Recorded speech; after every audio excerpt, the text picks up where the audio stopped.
I gotta say, for this, and and it's funny that this is the first day I'm doing press, so to hear the sixth film, I guess I gotta kind of get comfortable with the fact that a lot of people are gonna say this is the sixth one, this is the sixth one, because I don't think of it like that. I just think of it as the next chapter in our story, and I've had so many discussions and heard so much about future chapters, so I don't think about the numbers so much. But I will say that you realize after a couple of times out there in the marketplace and having such great success, it just reinforces how much it's all team-based. And you get there because everybody is putting 150% in. And a lot of people talk like that on films, but this is so real. It's so real for us, and it's such a testament to why we are even sitting here with a film that promises to be better than the last one. So how much of your life changed? Sure.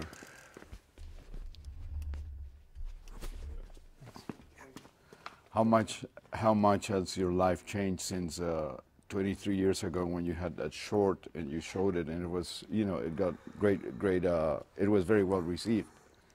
Immensely. My life has changed immensely. The irony is I'm the same person, which isn't always good, because I used to do a lot of dumb things when I was just doing multifacial. It's funny that you bring up multifacial, because multifacial was the first time that I had ever been written up in a magazine about, as an artist, as an actor or a director. And I was in Cannes in 1995, and I remember the first article was in French. Oui? Yeah, oui, je vais un peu de la français.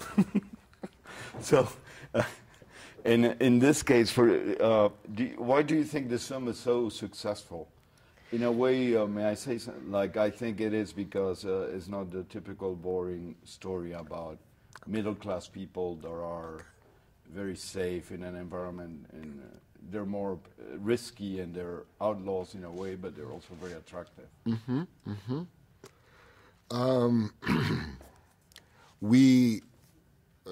We're conscious about elevating the level of action in each movie, but as you said, that's not enough. That's not what allows your audience to feel so connected to your characters and the story.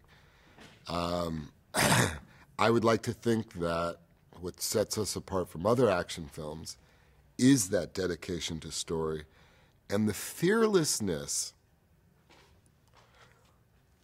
to reference prior movies. In Hollywood, they won't normally do that. They won't spend X amount of, so much money on a big movie and say to you as the audience, you'll better enjoy this if you've seen the previous movies. But to Universal's, I think it's a huge coup for Universal, and it says a lot about the studio that's behind this. A studio that I think deserves a lot of respect and a lot of credit for allowing us to be at this place on the sixth film, talking about a seventh, talking about another trilogy. Is that dedication to the story, and is that dedication to trying to make sure that our characters stay true to the audience that's already owned them, and already characters that are already beloved by the audience. I remember when I was doing Find Me Guilty, back in 2004 or whatever, or 5 or whatever it was, 2004, I thought that when I went into that film, I thought I would never do another Fast and Furious again. And after working with Sidney Lumet, he made me feel so good about the thespian side that he allowed me to come back to action and supported the idea that you could approach an action film with the same kind of thespian-like commitment that you would a drama. What people don't know is that when you come to a fast set, if you're outside of the set, you may see the jokes and you may see some fun and it may look like everyone's having a blast.